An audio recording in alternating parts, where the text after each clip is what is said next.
The ambulance was already turning into the street when Molly realized Eleanor wasn't inside the house. The kettle was still warm. Her reading glasses were open on the side table. The front door had closed in a hurry. But the house felt interrupted. Molly stood in the hallway listening. No footsteps, no soft movement from the kitchen, no familiar rhythm, just the rising sound of a siren getting closer. She ran to the living room window and jumped onto the armrest. Across the street, a small crowd had formed, and there, sitting on the front step, was Eleanor, one hand pressed to her forehead. Not fallen, not unconscious, but not standing either. The ambulance stopped directly in front of the house. Red lights flashed across the curtains. Paramedics stepped out quickly. Eleanor tried to speak. She pointed weakly toward the door, toward the house, toward Molly. Molly ran to the front door and scratched at it with sudden urgency. It didn't move. She ran to the kitchen. The back door was locked. She jumped onto the table, knocking a small bowl to the floor. The crash echoed through the empty rooms. Outside, Eleanor lifted her head at the sound. The stretcher was already being unfolded. Molly pressed herself against the window.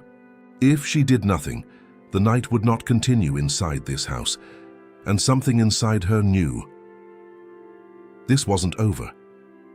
Molly ran in frantic circles across the living room, her claws tapping sharply against the wooden floor. She did not understand the words outside, but she understood patterns, and this pattern meant removal. The front door had closed behind Eleanor earlier. It had not reopened. The ambulance doors were open now. Molly jumped onto the dining table and knocked a small decorative bowl to the floor. It shattered. The sharp crack echoed through the empty house. Outside, Eleanor turned her head slightly toward the sound. The neighbor looked up at the window. Molly did not stop. She leaped down and ran into the kitchen, where Eleanor's handbag sat on the table, half unzipped. It had been left behind in the rush. Molly pushed it with her paw. It slid closer to the edge. She pushed again. The bag fell to the floor and burst open. Keys, wallet, a folded prescription paper. Outside, the paramedics were speaking firmly now. Eleanor looked confused, as if trying to gather thoughts that refused to stay still. Molly lowered her head and sniffed the paper. It carried the recent scent of Eleanor's hands, fresh, important. She hooked her claw into the fold and dragged it across the kitchen floor. The wind from the still open living room window rushed in and lifted one corner of the page. It fluttered forward toward the hallway. Outside, Eleanor was being lifted onto the stretcher. Molly chased the paper and batted it again, pushing it toward the front door.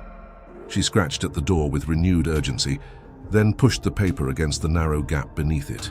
It bent. She pressed harder. Half of it slipped through to the outside. The neighbor, who had stepped closer to the porch, noticed movement near the bottom of the door. She crouched and pulled the paper fully out. She unfolded it. Her expression changed instantly. She ran toward the paramedics, holding the page up. They paused. Eleanor blinked slowly, still seated on the stretcher. She looked exhausted more than injured. The neighbor pointed to a line on the prescription sheet, recent dosage change, warning about sudden drops in blood pressure. The paramedics exchanged a look. One checked Eleanor's wrist monitor again. The numbers shifted slightly. They spoke briefly among themselves. Molly stood frozen inside the house, staring through the glass. For a long moment, nothing moved. Then the stretcher was guided into the ambulance, the doors shut. The siren did not start immediately, but then after another short exchange, it did. The vehicle pulled away. Molly remained by the window until the red lights disappeared at the end of the street. The house fell silent, too silent. If you want to keep following the stories of Molly and Eleanor, take a moment to like the video and subscribe to the channel. It helps these stories keep being told. The ambulance lights disappeared at the end of the street. The house fell quiet again. Minutes later, the neighbor returned with the spare key and stepped carefully inside. The broken bowl on the floor, the handbag out of place, the air still unsettled.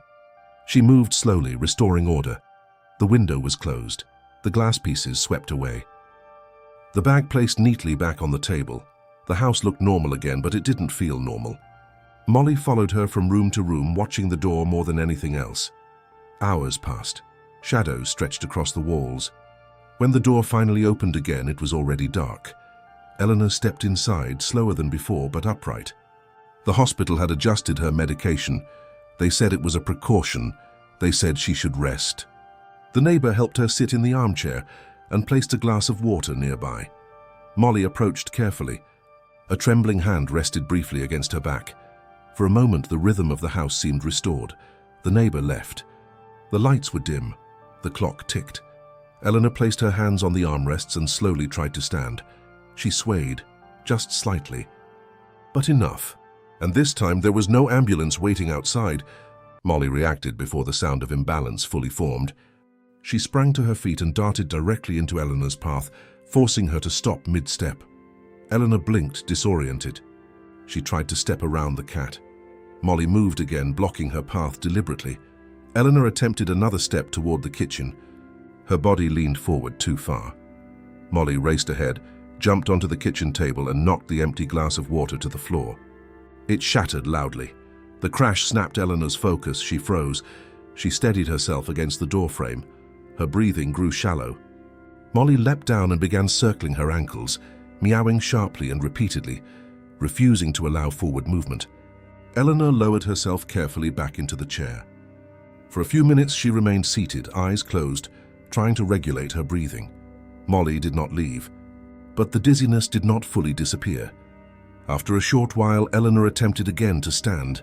This time, Molly sprinted toward the kitchen wall where the landline phone hung above a small wooden shelf. She jumped onto the shelf. Her back paws slipped slightly, but she regained balance. With a forceful swipe of her paw, she knocked the small contact notebook to the floor. It landed open. Eleanor turned her head slowly toward the noise. Molly pushed the phone receiver with her paw. It swung and tapped against the wall. Tap. Tap. Eleanor understood something then. She rose again, but this time she moved deliberately toward the phone instead of the kitchen sink. Molly stayed directly in front of her, adjusting speed to match her fragile steps. Eleanor reached the phone and lifted the receiver. Her voice was weak, but clear enough to request help. She called the neighbor. She admitted the dizziness had not stopped. She admitted she felt unsafe standing. Within minutes, headlights washed across the front curtains again. The neighbor rushed in. When she saw Eleanor seated low against the kitchen cabinet, pale and trembling, she did not hesitate this time. She called emergency services again. Molly stood a few feet away, watching every motion. The second ambulance arrived faster than the first. Paramedics entered with urgency but without panic. They checked Eleanor's blood pressure. The numbers dipped lower than before. They asked questions. This time Eleanor did not argue. She allowed them to guide her onto the stretcher. The prescription sheet, now clipped visibly to her medical paperwork, traveled with her. Molly ran to the living room window once more. The red lights flashed against the ceiling. The ambulance doors closed, the siren activated, and as the vehicle drove away for the second time, the house felt heavier than before. But something fundamental had changed. The decision had not been forced by outsiders. It had been triggered inside. At the hospital, further monitoring revealed the new medication dosage had destabilized Eleanor's blood pressure more severely than anticipated. The first visit had not been enough to observe the pattern. The second collapse nearly confirmed it. Doctors adjusted the prescription again, this time keeping her overnight for continuous monitoring. Had she remained alone through the night, another drop could have resulted in a full loss of consciousness. Back in the dark house, Molly did not sleep. She patrolled from room to room. Every passing car's headlights cast shifting shadows across the walls. Every small creak felt amplified. She jumped onto Eleanor's armchair and pressed her body into the cardigan draped across it, absorbing the lingering warmth. Hours passed slowly. In the morning, the neighbor returned with fresh water and food. Molly ran to the door but did not try to escape. She simply searched the air behind the neighbor for Eleanor's scent. It was not there. The phone rang shortly after. The neighbor answered. Her posture shifted as she listened, shoulders lowering, breathing easing. Eleanor was stable. She would remain under observation for 2 days. Molly watched the neighbor's face closely. She did not understand the words, but she recognized the absence of alarm. For the first time since the siren had pierced the street, the house felt paused rather than threatened. 2 days later, the front door opened again. Eleanor stepped inside more carefully than before. The house had been adjusted. A small table moved closer to the hallway wall. The armchair shifted slightly toward the kitchen entrance. Subtle changes, necessary ones. She sat down slowly. Molly approached without rushing. No frantic movement this time, no crashing objects, just quiet awareness. She climbed gently onto Eleanor's lap and settled there. The routine had been broken. The decision had been forced.